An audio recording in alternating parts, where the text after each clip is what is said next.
జమ్మూ కాశ్మీర్లోని గాందర్బల్ జిల్లాలో నిర్మించిన జెడ్మోడ్ సొరంగాన్ని భారత ప్రధానమంత్రి నరేంద్ర మోడీ ఈ రోజు ప్రారంభించనున్నారు. శ్రీనగర్ లేహ్ జాతీయ రహదారిపై 2400 కోట్ల రూపాయలతో ఈ టన్నెల్ను నిర్మించారు.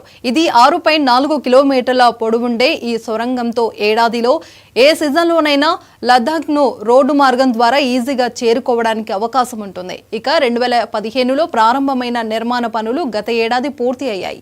అయితే ఈ టన్నెల్ ఓపెనింగ్కు ప్రధాని మోడీ రాక నేపథ్యంలో ఆదివారం అక్కడ భద్రతను మరింత కట్టుదిట్టం చేశారు.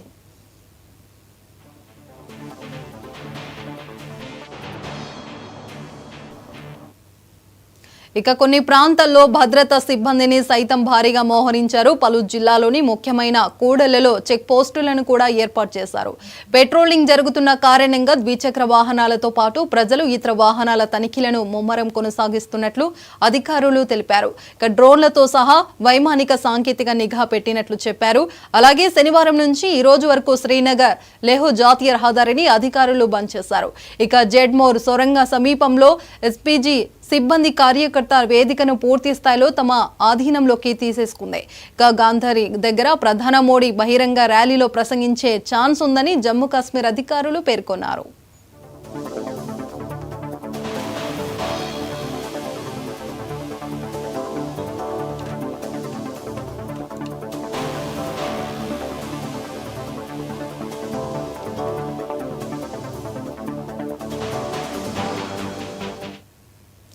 జమ్మూ కాశ్మీర్లోని గాందర్బల్ జిల్లాలో నిర్మించిన జెడ్మోడ్ సొరంగాన్ని భారత ప్రధానమంత్రి నరేంద్ర మోదీ ఈ రోజు ప్రారంభించనున్నారు. శ్రీనగర్ లేహ్ జాతీయ రహదారిపై 2400 కోట్ల రూపాయలతో ఈ టన్నెల్ను నిర్మించారు.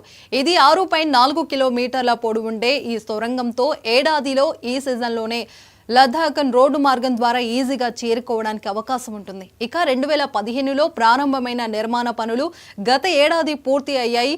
అయితే ఈ టన్నెల్ ఓపెనింగ్కు ప్రధాని మోడీ రాక నేపథ్యంలో ఆదివారం అక్కడ భద్రతను మరింత కట్టుదిట్టం చేశారు.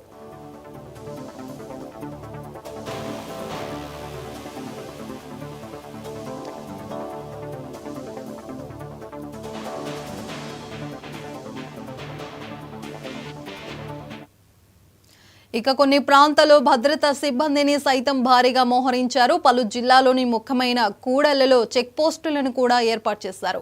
పెట్రోలింగ్ జరుగుతున్న కారణంగా ద్విచక్ర వాహనాలతో పాటు ప్రజలు ఇతర వాహనాల తనిఖీలను ముమ్మరం కొనసాగిస్తున్నట్లు అధికారులు తెలిపారు. డ్రోన్లతో సహా వైమానిక సాంకేతిక నిఘా పెట్టినట్లు చెప్పారు. అలాగే శనివారం నుంచి ఈ రోజు వరకు శ్రీనగర్ లేహ్ జాతీయ రహదారిని అధికారులు బంద్ చేశారు. జెడ్మోర్ సొరంగం సమీపంలో ఎస్పీజీ సిబ్బంది కార్యకర్త నివేదికను పూర్తి స్థాయిలో తమ ఆధీనంలోకి తీసేసుకుంది. గంగాధీర్ దగ్గర ప్రధాని మోడీ బహిరంగ ర్యాలీలో ప్రసంగించే ఛాన్స్ ఉందని జమ్మూ కాశ్మీర్ అధికారులు పేర్కొన్నారు.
తిరుపతి తొక్కిసలాట ఘటనలో చనిపోయిన